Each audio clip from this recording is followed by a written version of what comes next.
ఈ దినమెంతో శుభదినం పర్వదినంగా భావిస్తూ మరి ఈ భీమా సినిమా రేపు 8వ తేదీ నాడు రిలీజ్ కానుంది కాబట్టి మా గోపీచంద్ గారి అభిమానులందరికీ నా కళాభివందనాలు.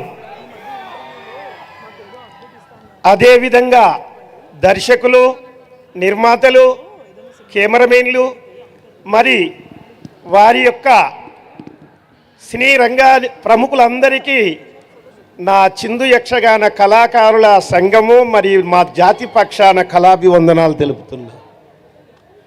ఈరోజు కేంద్ర ప్రభుత్వం ఒక ప్రతిష్టాత్మకమైనటువంటి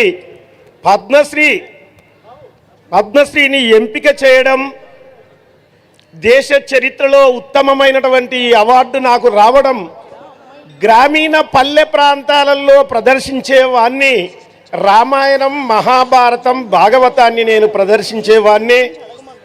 మరి ఇంత గొప్ప అవకాశం నాకు ఎలా వచ్చాదంటే 20 సంవత్సరాల క్రితంలో రామాయణం బ్యాచీలో గోపీచంద్ గారితోని రావణాసురుడి పాత్ర చేశాను వర్షం సినిమాలో.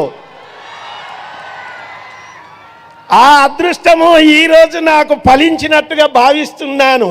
మరి వారితోనే గోపీచంద్ గారితోని మరి ప్రభాస్ గారితోనే నాకు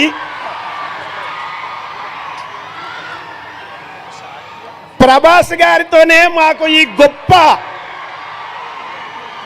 అవకాశం దక్కిందని మరి మా గోపీచంద్ గారు మరి మా ప్రభాస్ గారు వారు ఇద్దరు నా అభిమానులు.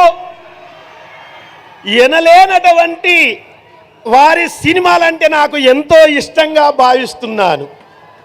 కావున ఈనాడు ఈ ఓరుగలులో పుట్టినందులకు నేను ఎంతగానో ఆనందిస్తున్నాను. నా జన్మ తరించింది, నన్ను కన్నటువంటి వారు ఎంతో ధన్యులని భావిస్తూ ఈ సభాముఖంగా పెద్దల సభాముఖంగా శిరస్సు వంచి నమస్కరిస్తున్నాను. నా చిరు సత్కారము మా గోపీచంద్ గారికి.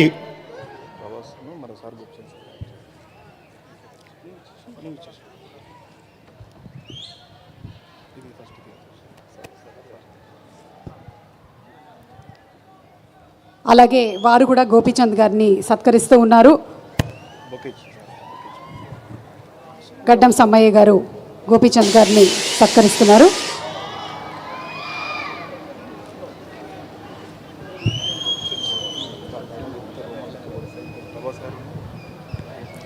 అదే సినిమాలో వర్షం సినిమాలో ప్రభాస్ గారు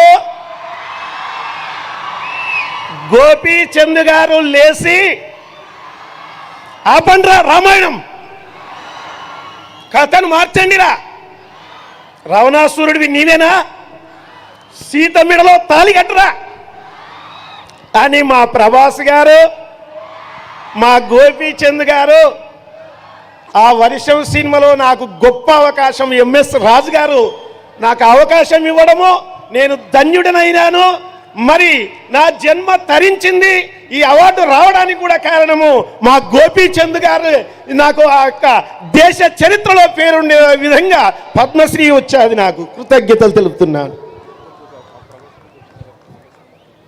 మరి ఇకనైనా మరి ప్రభాస్ గారిది, గోపీచంద్ గారిది మరొక సినిమా రావాలని కూడా ఆశిస్తున్నాను. అవునవును, వర్షం సినిమాలో నేను ప్రభాస్ గారి సిస్టర్గా చేశాను. నేను కూడా చేయాలనుకుంటున్నాను మళ్ళీ. Okay, thank you sir, thank you so much, thank you. And మీకు మరొకసారి శుభాకాంక్షలు తెలియజెప్తున్నాము. అందరినీ కూర్చోవలసిందిగా రిక్వెస్ట్ చేస్తున్నాము.